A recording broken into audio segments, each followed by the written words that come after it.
Muchas gracias, señora presidenta. Señorías, significo en esta mi primera intervención que es un honor representar a millones de españoles en esta Cámara, sede de la soberanía del pueblo español.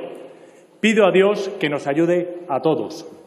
Todos queremos que nuestros mayores tengan un mayor poder adquisitivo, especialmente cuando con su trabajo ya honraron las pensiones de sus padres y de sus abuelos.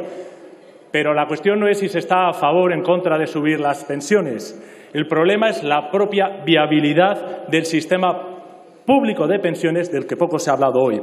Actualmente, con un agujero entre 18.000 y 20.000 millones de euros, déficit que irá aumentando con los años. Un sistema de reparto que se ha convertido en un esquema Ponzi, por la incompetencia y cobardía de los distintos gobiernos a la hora de introducir las reformas necesarias para su permanencia. Ahora mismo es prácticamente imposible subir las pensiones sin incrementar la deuda nacional, sin aumentar el déficit público y sin introducir medidas que solventen el problema demográfico. Plantear una subida de las pensiones sin incorporarla en un marco de reformas que haga posible la viabilidad social y financiera del sistema constituye un ejercicio de irresponsabilidad. En el corto y medio plazo, esta decisión, además, reviste de una especial gravedad, cuando la Seguridad Social lleva años arrojando un déficit del 1,5% y el déficit para el conjunto de la Administración pública se situará este año 2020 alrededor del 2,5% del PIB, desbordando con ello los objetivos acordados con la Comisión Europea. En el largo plazo, la iniciativa gubernamental se enmarca en la permanente fuga hacia adelante de toda una serie de gobiernos, con independencia de su color político, que han ignorado el aumento de la tasa de dependencia derivada del envejecimiento de la población y de la jubilación de los baby boomers, que continuarán presionando al alza el gasto de pensiones durante las próximas décadas. Ustedes han hecho suyo el viejo adagio de Keynes: a largo plazo todos muertos, y yo me permito añadir que este problema venga otro y lo solucione. Ustedes han sustituido un sistema, discutible o no, por la más absoluta discrecionalidad. Su contrarreforma se ha visto acompañada por dos nuevos elementos que elevan el gasto estructural: la supresión del factor de sostenibilidad, que era similar al de Italia, Dinamarca, Finlandia o Portugal, por citar algunos países, y por la eliminación del índice de revalorización de las pensiones. La tesis de que la financiación del sistema de pensiones devendrá de una mejoría de las tasas de empleo es un ejercicio de voluntarismo. ¿Cuándo van a presentar a esta Cámara un plan que permita saber cómo van a financiar las pensiones y cómo van a garantizar la sostenibilidad financiera del sistema? Al menos hagan un esfuerzo de imaginación. En enero de este año, el Fondo Monetario Internacional ha advertido que el sistema está en riesgo. Sin medidas preventivas concretas, el gasto de pensiones se incrementará entre un 3 y un 4% en el año 2050. Datos del Banco de España, algo absolutamente insostenible. ¿Se pueden subir las pensiones? Sí, pero debe ir unido a una reducción del gasto político, a un plan de natalidad y, por supuesto, a unos presupuestos generales del Estado. Por tanto, a pesar de que deseamos más que nadie subir las pensiones, Vox no puede respaldar algo que es contrario al interés general de los españoles y de las próximas generaciones, por tratarse además de un Real Decreto que encubre una vez más e impone una agenda ideológica. Están obsesionados con la imposición de una nueva sociedad. Las políticas migratorias del actual Gobierno promueven la inmigración masiva como receta contra el invierno demográfico y solución al problema económico de nuestro país. Es preciso recordar que mientras las instituciones ofrecen esta medida, más de 3 millones de españoles no tienen trabajo.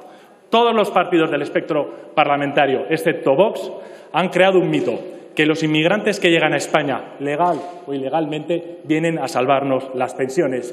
Esto es otro argumento falso, que no se sostiene cuando se comprueban los números.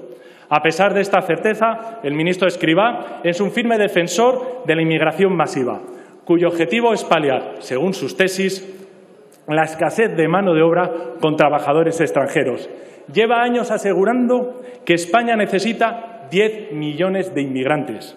Los inmigrantes llegan a España como si fuera una tierra de promisión por culpa de los gobiernos que les prometen lo que no pueden cumplir.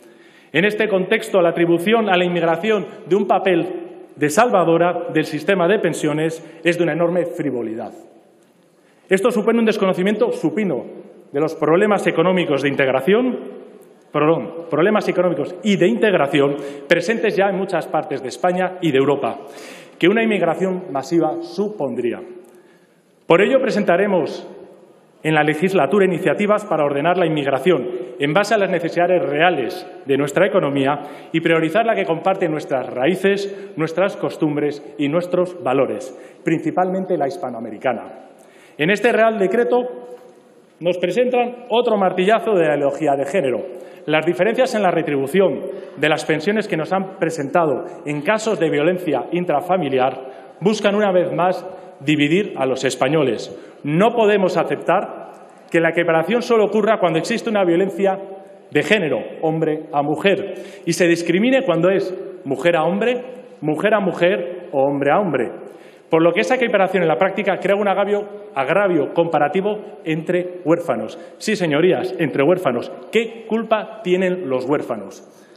Les advertimos que este tipo de medidas son contrarias al artículo 14 de la Constitución. Resumiendo, si su opción es elevar el tope máximo de cotización, esto se traducirá en un aumento del paro y generará un incremento del gasto de pensiones de cara al futuro. Si deciden subir las cotizaciones sociales, que está por encima de la media de la Unión Europea, encarecerán los costes laborales, lo que afectará de manera negativa la competitividad de la economía y, una vez más, la creación de puestos de trabajo. Concluyo ya. Vox quiere garantizar un modelo de cobertura del retiro que sea viable y garantice a los españoles unas pensiones dignas, pero no solo a la actual generación de jubilados o en trance de pasar al retiro, sino también a nuestros hijos, a nuestros nietos y a los hijos de nuestros nietos. En esto consiste una verdadera solidaridad intergeneracional. En definitiva, no apoyamos su propuesta por sentido de la responsabilidad, por rechazar la demagogia en la que este Gobierno se ha instalado, por producirse al margen de un proyecto presupuestario y, sobre todo, porque no se ve acompañada de medida alguna que garantice la sostenibilidad financiera del sistema. Por eso nuestro voto será la abstención y la exigencia de que el Gobierno deje de jugar con las pensiones, deje de convertirla en un objeto de transacción política y presente a esta Cámara de manera urgente un programa que garantice la viabilidad del sistema. Gracias, señor González.